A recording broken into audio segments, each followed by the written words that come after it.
Vale. Ya está grabando la sesión. No les he subido los videos tampoco. Porque pues, se me ha ido el pedo. Y dos, me di cuenta de que no tengo sus audios. Los perdí. No checaba. No. Recuérdenme checar sus audios cuando iniciemos la sesión, porfa. Para ver que sí se grabe lo que ustedes dicen. Porque no, de la semana pasada no se grabó nada de lo que ustedes dijeron. Entonces ahí hay muchos puntos muertos en los cuales no se escucha nada. Pero bueno, una disculpa por esa. Y a ver.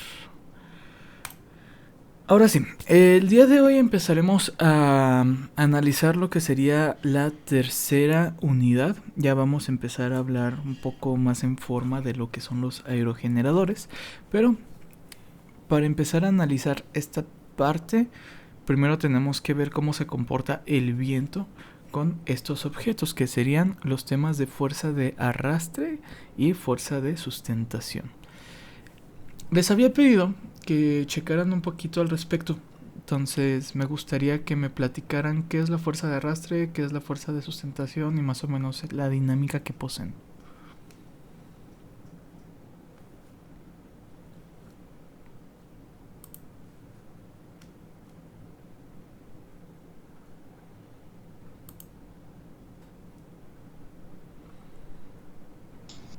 Pues la fuerza de empuje es cuando una masa toma el lugar de otra y ejerce pues, una fuerza sobre la masa que se está moviendo. Algo así entendí. Ok, ¿y la fuerza de arrastre? Es cuando un flujo se topa con algún objeto y hay una resistencia que crea el objeto con respecto al flujo. Y ya. Ok, a ver, ¿alguien más que más o menos vieron, que entendieron?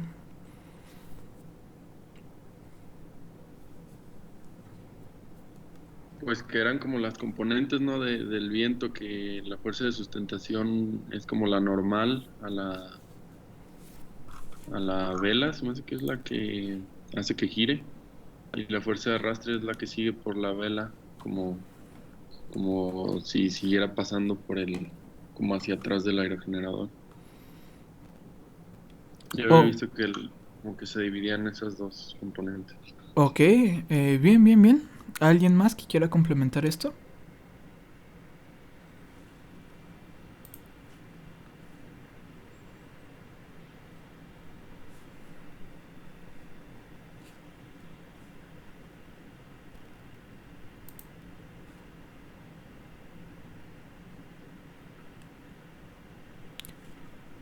Bueno, como están mencionando sus compañeros, lo que sería la fuerza de arrastre y de sustentación no sería más que una descomposición de la fuerza del viento. Es decir, nosotros tenemos, digamos, el viento en una dirección, en un eje X. Cuando tú, digamos, encuentras esta fuerza contra un objeto, vas a partir la fuerza que lleva el viento en sus componentes de eje en X y eje en Y, ¿vale? Estas serían las que se conocen como las fuerzas de arrastre y de sustentación. La fuerza de arrastre va a ser la fuerza resultante de la dirección del movimiento relativo del fluido, es decir, la paralela al viento. La de sustentación va a ser la resultante del perpendicular del fluido, ¿sale? Entonces, aquí podemos ver cómo tenemos pues lo que sería el viento relativo, que aquí se está encontrando con el objeto que simula ser digamos una aspa, ¿vale? Una hélice, y la fuerza resultante tiene un vector, ¿vale? Y ese vector pues obviamente se puede descomponer en sus componentes en X y Y. Entonces una va a levantar y otra va a empujar. Bueno, la fuerza de arrastre también es conocida como la fuerza de resistencia o el drag force, ¿vale? Por ahí es más normal encontrarlo por su término en inglés, inclusive para bibliografía en español usualmente lo utilizan como drag force, ¿vale? Y como ya dijimos, va a ser la paralela al fluido. Esta fuerza se puede calcular por la ecuación de CD por la densidad de la velocidad al cuadrado sobre 2 por el área, ¿vale? Donde CD no es más que un coeficiente de arrastre, ¿vale? O el coeficiente de drag. De la misma forma tenemos la fuerza de sustentación, que también se encuentra como fuerza de empuje o lift force, ¿sale? Ya dijimos que va a ser la perpendicular al fluido y se puede calcular esta fuerza como CL por la densidad velocidad al cuadrado sobre 2 por el área, donde pues CL que va a ser el coeficiente de sustentación, ¿sale? Y aquí lo tenemos por si hay alguna duda. Entonces tenemos un coeficiente de arrastre, un coeficiente de sustentación, el área del cuerpo, la densidad del fluido y la velocidad relativa, ¿vale? Entre el cuerpo y el fluido. Ahorita vamos a hablar un poco de eso de velocidad relativa. Pero, pues así a gran rasgo, la fuerza de arrastre y de sustentación no es más que la descomposición de la fuerza resultante cuando, digamos, esa fuerza es ejercida a un cuerpo. ¿Va? Ok. Es importante analizar lo siguiente. Cuando tenemos cuerpos que son aerodinámicos, el resultante se va a descomponer en estos dos vectores, ¿sale? O se puede descomponer en la fuerza de arrastre y de sustentación. Sin embargo, cuando no tenemos cuerpos aerodinámicos, y también depende de la posición de dicho cuerpo, digamos que estos vectores van a reducirse o simplemente ya no van a ser válidos. Si nosotros ponemos una placa contra el viento, así perpendicular al viento, pues estamos de acuerdo que no va a haber ninguna fuerza resultante para el eje Y, ¿verdad? No vamos a tener ninguna fuerza de resistencia, de arrastre. Únicamente tendríamos la fuerza de... No, perdón. Vamos a tener únicamente la fuerza de arrastre. No tendríamos la fuerza de sustentación, ¿vale? Entonces ahí sí tiene mucho que ver la aerodinámica que posea el cuerpo para ver estas fuerzas. Bueno, como tal, la fuerza de arrastre puede ser por dos tipos, o en general, tanto la de arrastre como la de sustentación, pero bueno. Se puede ver esta descomposición de fuerzas por dos tipos de arrastre, ¿vale? Para empezar, ¿a qué nos referimos con el arrastre? ¿Alguno de ustedes vio algo de esto?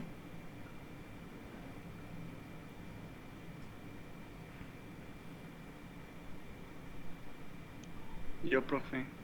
¿Te escucho? Bueno, yo lo había visto en ejemplos con esferas, que creo que había dos tipos, ¿no? En objetos regulares y irregulares. Ok. Y que a partir de 80 grados o algo así, de donde golpea el viento en su vector original, se empieza a hacer como una turbulencia. Y va aumentando esa turbulencia según el grado de la esfera. Los grados van aumentando también. Eso fue lo que yo vi. Bien, de hecho eso es parte de la siguiente clase, correcto. Pero como tal, ¿vieron algo de los tipos de arrastre que se tienen? ¿Cómo funciona esa dinámica? Algo así, tiene un nombre, ¿no? Todo el fluido, bueno, la parte después de cuando golpea, nada más que no recuerdo el nombre. Ah, sí, se secciona por 3 o 4 partes, correcto. Sí, algo así vi.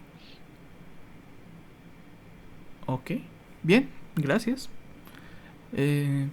¿Alguien? ¿Tipos de arrastre? ¿No? ¿Viscoso? ¿Por presión?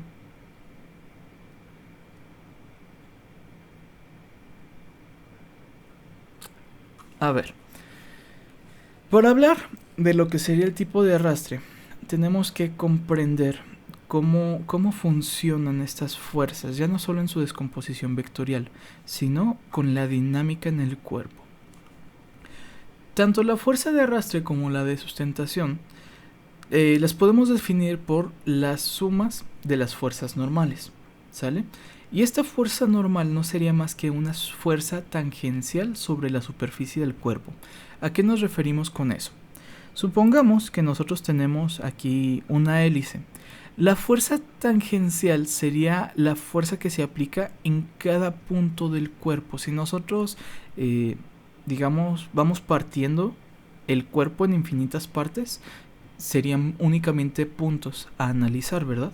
La fuerza tangencial sería la respectiva a cada uno de estos puntos. ¿Ok? Bueno, hablando de estos puntos o de la fuerza en estos puntos, es que tú puedes más o menos analizar lo que sería por arrastre viscoso o por arrastre por presión.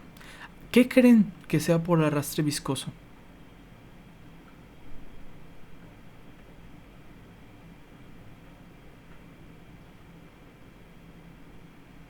¿Qué pasa con un fluido viscoso? Es como muy laminar, ¿o no? Muy bien, correcto. Una fuerza o en general un fluido viscoso llega a ser como muy laminar, pero ¿a qué nos referimos con eso de laminar?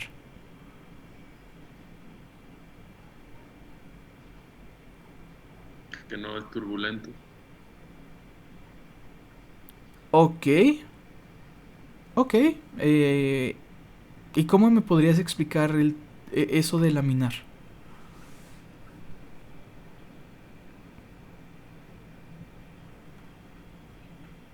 Pues que, por ejemplo, viene como si se descompone el viento, así como las líneas como en esa imagen. Lo de la izquierda sería así como muy laminar porque viene todo como en la misma dirección. Viene como más ordenado. Correcto. Ok. Tiene que ver mucho el arrastre viscoso con lo que nos están comentando del comportamiento laminar del fluido. Si tú tienes algo muy viscoso y le aplicas una fuerza, pues si este objeto tiene la capacidad de moverse, digamos que vas a empezar a mover el objeto, aunque en teoría no lo estarías tocando directamente, tendrías ahí el fluido entrepuesto entre el objeto y digamos tu mano. No sé, supongamos que quieres mover un cubo, pero el cubo está cubierto de miel. Entonces tú tocas la miel, pero cuando aplicas una fuerza para jalar, digamos, esta miel, el cubo también se va a mover. Más o menos así es como trabaja el arrastre viscoso, ¿vale?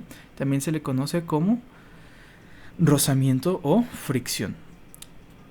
Por otra parte, tenemos el comportamiento por tipo de arrastre por presión. Como ya habíamos visto anteriormente, cuando tú tienes, digamos, un cuerpo al cual se le está aplicando específicamente el viento, donde el viento impacta, se crea un incremento de presión y en la parte posterior se crea una depreciación de presión. Entonces, esos cambios de presión van a generar un movimiento, ¿vale? Entonces, esos pueden ser los dos tipos de arrastre. Hablando de forma general respecto a este arrastre, sí, nos encontramos más en el caso de los aerogeneradores y de las aspas con un comportamiento, digamos, viscoso. ¿Por qué viscoso? Tú tienes el viento que se está comportando como un fluido. Eso es súper sencillo, ¿verdad? Tienes el viento por capitas. Entonces, cuando ese viento impacta contra nuestro cuerpo, que en este caso es aerodinámico, vas a generar que esa viscosidad, esas fuerzas se van a descomponer, ¿sale?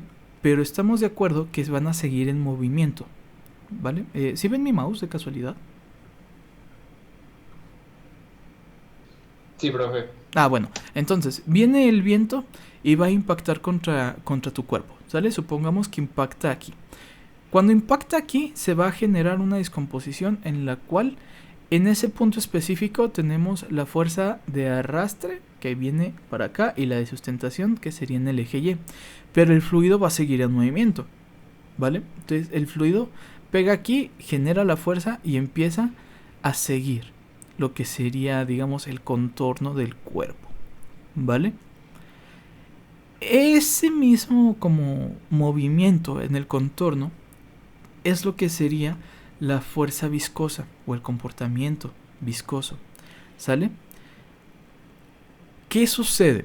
Sucede que como no deja de ser un fluido laminar, por acá arriba pues van a ir sumándose las fuerzas, ¿verdad? Que es más o menos lo que habíamos hablado cuando vimos cómo se comportaba el viento en estas como pequeñas montañitas, que se va sumando la fuerza, se va sumando y tú la puedes aprovechar. Pues ahora en el objeto pasa lo mismo cuando te vienes por aquí arribita, ¿vale? Aquí se van a ir sumando las fuerzas, pero por acá abajo, ¿qué sucede? En esta parte realmente no vamos a tener ninguna fuerza que digamos esté jalando para consigo, ¿va? Entonces aquí se va a formar más o menos como esa capa de presión baja, o digámoslo entre comillas vacío, que va a causar que cuando el viento llegue por lo que sería la cola del aspa, pues se va a ocupar rellenar ese espacio, ¿verdad? ¿Y cómo lo rellenas? Pues con el mismo viento que viene de salida, tiene que ocupar ese espacio. Entonces aquí se empieza a generar como esa pequeña turbulencia, que es lo que habíamos visto que era la estela, ¿sale? Entonces así es como se genera la estela en las aspas de los aerogeneradores. ¿Va?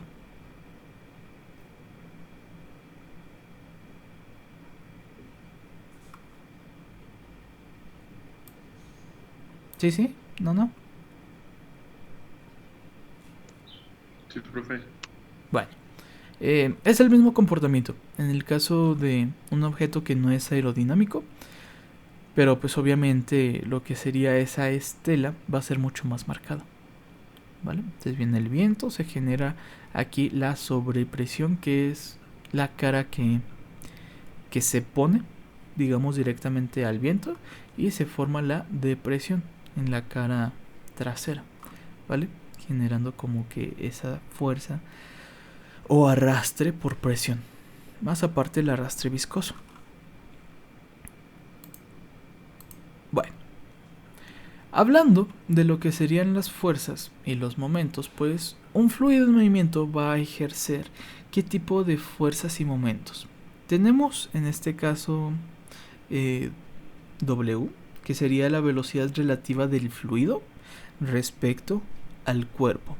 Luego tenemos la fuerza de aquí de arrastre, que ya dijimos que sería la paralela al fluido. Tenemos la fuerza de sustentación, que sería la perpendicular al fluido, y estas están generando momentos, ¿vale? Sobre todo lo que sería acá la fuerza lateral. Cada una en teoría estaría generando como que esa fuerza, digamos entre comillas, rotacional, ¿sí? Y digamos entre comillas porque al fin y al cabo esa rotación tú no lo vas a ver porque es un objeto fijo, ¿va? Entonces no hay rotación, pero ¿qué es lo que sí hay? Turbulencias.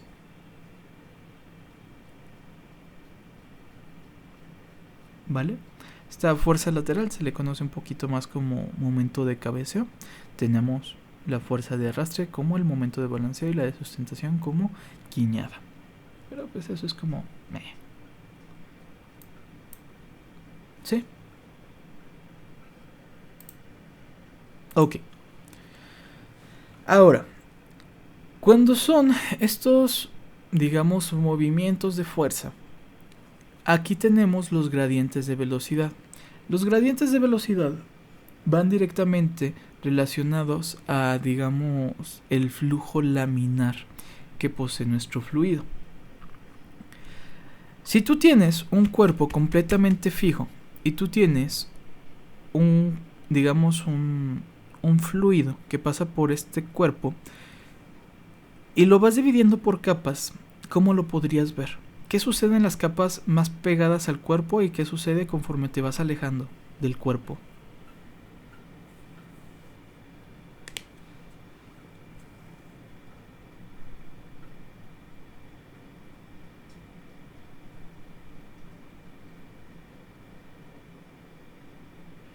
¿Cuál es la pregunta, profe? No la entendí bien. Si tú tienes un objeto fijo y tienes un fluido, este fluido se comporta por capas laminares, ¿cierto? Ujú. Ok. ¿Qué sucede con las capas que están más pegadas al cuerpo y qué sucede conforme esas capas se van alejando del cuerpo?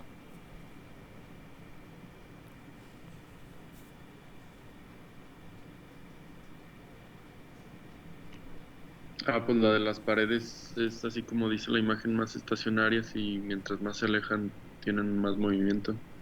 Entonces, ¿cómo se comportará la velocidad de dicho fluido? Aumenta. Es el efecto piso, ¿no? Eso. Efecto Correcto. o algo así. ¿Sí? Ok. Como ya dijimos en esta parte, digamos la lámina del fluido que está más pegada o que está más junta a tu objeto va a tener, digámoslo entre comillas, como mucha fricción, ¿verdad? Porque es lo que está pegando directamente al cuerpo. Entonces, esa es la que está transfiriendo su energía, ¿vale? Conforme te vas alejando, la energía ya no va a tener la misma transferencia. Va a estar transfiriendo, digamos, de capa a capa, pero como tal va a ser menos lo que se estaría transfiriendo. Entonces, conforme te vas alejando del cuerpo, vas a tener más energía. Hablando del viento, tú vas a tener una mayor velocidad conforme te vas alejando de tu cuerpo, ¿sale? Entonces, así es como tú puedes generar, o más bien así es como se generan los diferenciales tanto de presión, de viscosidad y de fuerzas. ¿Va? Ok. Ahora, cuando estamos hablando, digamos, de este comportamiento laminar y de estas fuerzas y de esta interacción, vamos a tener principalmente que considerar dos regiones. La primera se le conoce como capa límite y la segunda como flujo potencial. ¿Va? La capa límite, pues como aquí dice, va a ser la zona de contacto entre el fluido y el cuerpo en donde los efectos del rozamiento son importantes. La del flujo potencial va a ser la zona alejada de la capa límite donde los efectos del rozamiento son despreciables. Es decir, vamos a decir que en ese punto retomas el fluido ideal. ¿Va? Entonces, ¿cuál es la capa límite?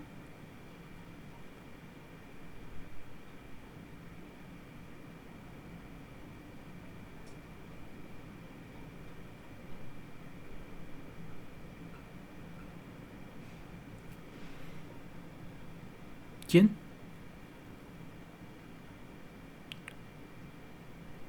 ¿Cuál es la capa límite? A mí no me quedó muy claro, ¿lo puedo volver a repetir? A ver. Aquí tenemos esta como imagen donde hablamos del flujo laminar del fluido, ¿verdad? ¿Sí? Dijimos que cuando tú tienes el objeto estacionario, vas a tener una capa que va a ir muy lento por, digamos, la fricción que tiene con este cuerpo estacionario, con este cuerpo estático. Conforme te vas alejando, entonces el movimiento del fluido va a ser mayor, ¿vale? Y en teoría hay un punto en el cual el fluido ya no sufre de estos efectos por el cuerpo, ¿verdad? ¿Hasta ahí vamos bien? Sí. Ok. Si tú llegas a dividir en zonas este fluido, tú vas a tener una capa límite y un flujo potencial. Entonces, la capa límite va a ser esta parte en la cual este efecto de rozamiento es considerable. ¿Sale? Estos efectos de rozamiento de la capa del fluido están generando rozamientos importantes. ¿Sale? El flujo potencial pues ya sería esa parte alejada de la capa límite, bueno, alejada entre comillas, de la capa límite, donde ya no hay efecto de rozamiento, ¿vale? Donde tú tienes, digamos, el viento libre, como venía desde un inicio. ¿Sí? Entonces la capa límite es la parte, o será la parte, donde se genera esta zona de intercambio de fuerzas, y el flujo potencial va a ser la zona donde no hay ninguna interacción. ¿Sí? Pero al fin y al cabo es un solo fluido, ¿verdad?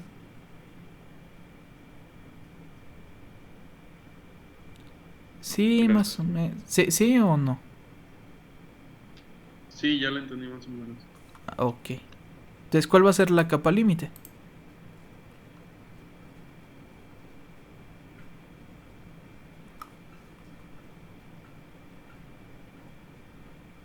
Es la que está Las más que cercana. tienen más fricción. ¿La que qué? ¿No? ¿Cómo? Las que tienen más fricción. Sí, las que tienen mayor fricción. ¿Y cuál va a ser el flujo potencial?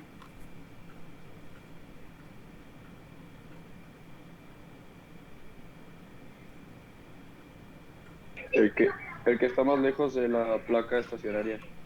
El que se encuentra más lejos de la placa. Bien. Ok.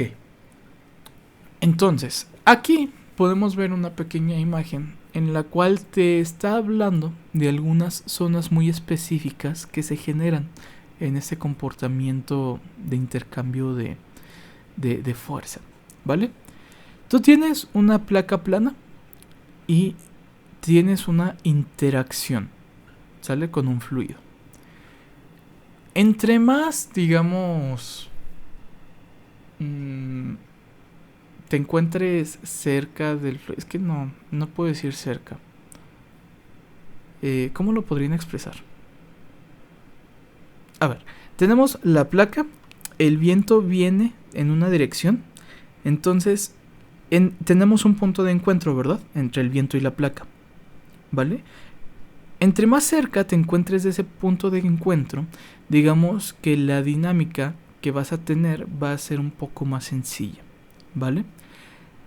A esta parte se le va a llamar zona laminar, que es donde sucede pues este comportamiento de intercambio de fuerzas por láminas, ¿vale? Entonces aquí llega el viento en esta dirección, pega aquí y se empiezan a generar como que estas pequeñas capas que generan como que esos arrastres, ¿vale?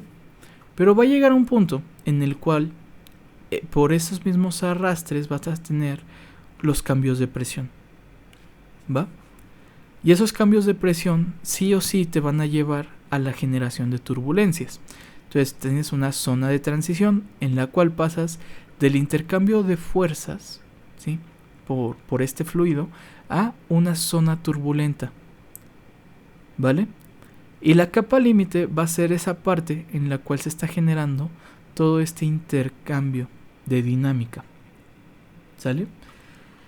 Es algo difícil porque no existe realmente una división entre la capa límite y la capa del flujo potencial, ¿sale? Como tal no existe una división, pero digamos que entre comillas la capa límite va a ser desde donde está la superficie de tu cuerpo hasta donde alcanzas el 99% de la velocidad de corriente libre, ¿sí? No sé si se acuerdan que cuando vimos por ahí empezamos a hablar de las estelas, vimos algunas animaciones de los aerogeneradores, cómo generaban las estelas, ¿verdad? ¿Sí se acuerdan de esas? Unos pequeños GIFs. Sí, claro. Ok. Les había comentado que cuando llegaba el viento, pegaba contra el aerogenerador, se empezaban a generar esas estelas y que necesitábamos dejar un espacio determinado entre aerogenerador y aerogenerador, digamos que para recuperar la energía del viento en esa zona. ¿Sí se acuerdan de eso? Sí, también. Ok, pues es exactamente la misma dinámica, solo que ahora la estamos analizando ya no como para el aerogenerador general, ya lo estamos analizando un poco más para el objeto que es la hélice. ¿Vale? Es exactamente la misma dinámica. Viene el viento, pega contra tu placa, en este caso supongamos que es la hélice, ¿Va?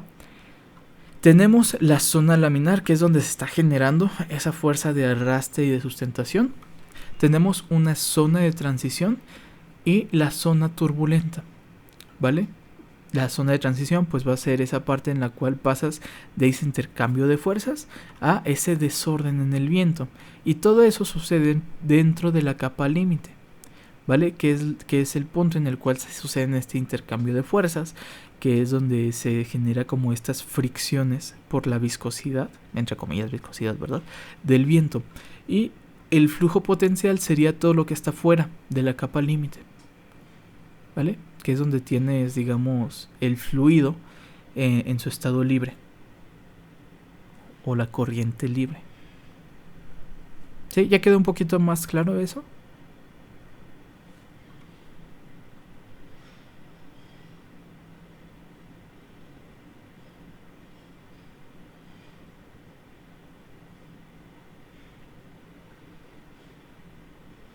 Sí, no, tal vez. Sí, profe. ¿Hasta aquí alguna pregunta?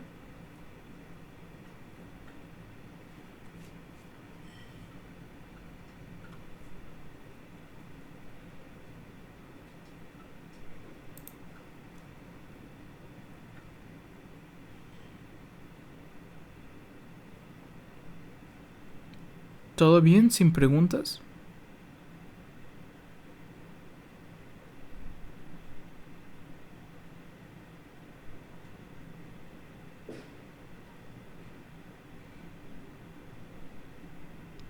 Todo bien, profe. Ok. Entonces, si no hay preguntas, ahí le dejamos el día de hoy, que tengo que ir a Campus Sur.